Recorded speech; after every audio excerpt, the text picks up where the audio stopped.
Baha ang gigising sa inyong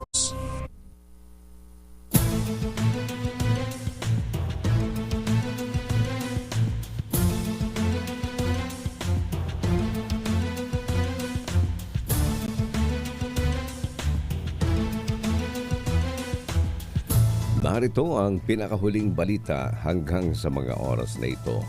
Nagkakaisang tinututulan ng 57 mambabatas sa Mindanao ang panukalang ikalasang Mindanao sa Pilipinas. Sa nilagdaan nilang manifesto, sinabi ng mga mambabatas na hindi na kailangan dapat ihiwalay ang Mindanao sa Republika ng bansa. Dapat nilang parusahan ang mga nagsusulong ng secession dahil labag ito sa konstitusyon, basta sovereign integrity at nagdudulot ng pagkakawatak-watak. Kinikilala ng mga mambabatas ang kritikal na papel ng Mindanao sa ekonomiya at idiniin ang kahalagahan ng pagkakaisa at inklusibong pag-unlad.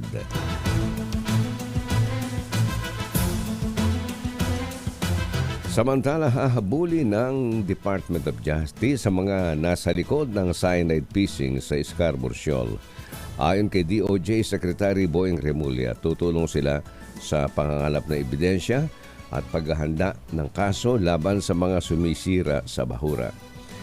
Idiniin ng kalihim na hindi ko konsintihin ng administrasyon ni PBBM ang anumang paglalagay ng panganib sa kapaligiran at pagkait sa karapatan ng mga Pinoy.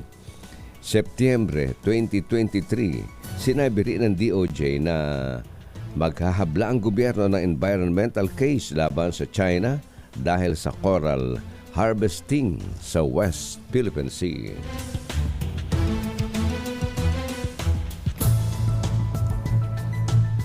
Pumalo na sa mahigit 1 bilyong piso ang pinsala sa infrastructure epekto ng mga pagbaha at landslide sa Mindanao.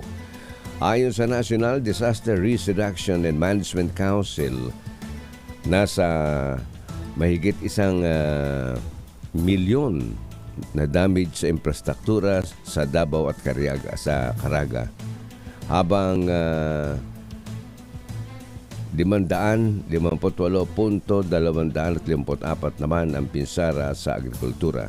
Sa ngayon, nasa ilalim pa rin ng state of calamity ang mga sumusunod na lugar: ang Maco, Davao del Oro, Agusan del Sur, Ligig, Surigao del Sur, ang Butuan City at ang Nieves, Agusan del Norte. Mula sa DZRH News Center, ako naman, Andy Verde. Tuloy-tuloy sa pagbabalita, tuloy-tuloy sa serbisyo. Sama-sama tayo, Pilipino.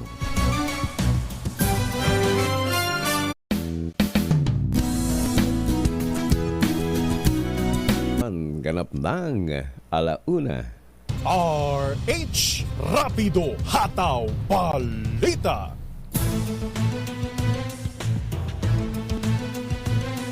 Narito ang pinakahuling balita hanggang sa mga oras na ito.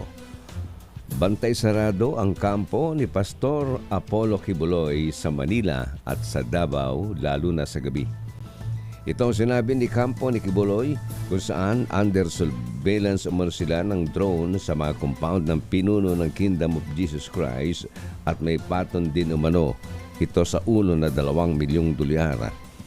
Meron din umanong mapagkakatiwala ang source na nagsabing gustong taniman ng balat droga ang kanilang mga compound. Giit pa ng kampo ni Kibuloy, wala raw ibang ginawa ang kaniyang organisasyon kundi tumulong sa publiko at ipalaghanap ang salita ng Diyos.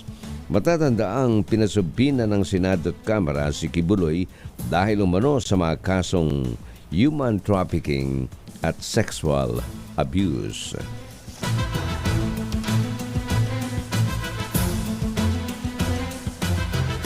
Dapat pagtuunan ng pansin ng mga mambabatas ang patuloy na pagtaas ng mga bilihin kaysa pagsasabatas ng aumento sa sahod ng mga Pilipino. Ayon sa Philippine Chamber of Commerce and Industry, 5 milyon lamang ang makikinabang sa 100 pesos na dagdag sa daily minimum wage. Sinabi ni PCCI President Enyonina Mangio na iwan na lamang sa mga regional wage boards ang desisyon tungkol sa pagdaragdag ng sahod. Una nang sinabi ng Employers Confederation of the Philippines at DILG na maaari itong magresulta sa lalong pagtaas ng mga bilihin at lalong paglobo ng inflation sa bansa.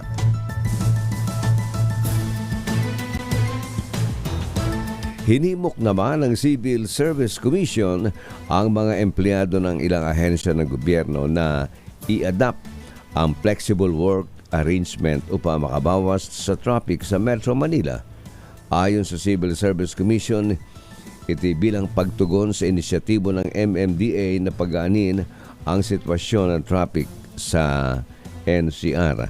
Sa panayam ng DCRH kay Commissioner Eileen Lisada, hindi automatic ang flexi-work arrangement sa lahat ng empleyado ng gobyerno. Sinabi ni Lisada, kung output-based ang isang empleyado, papayagan siya ng flexi-work arrangement, pero hindi ito pwede sa mga empleyadong frontliner. Mula sa DCRH News Center, ako po si Andy Verde. Tuloy-tuloy sa pagbabalita, tuloy-tuloy sa serbisyo. Sama-sama tayo, Pilipino.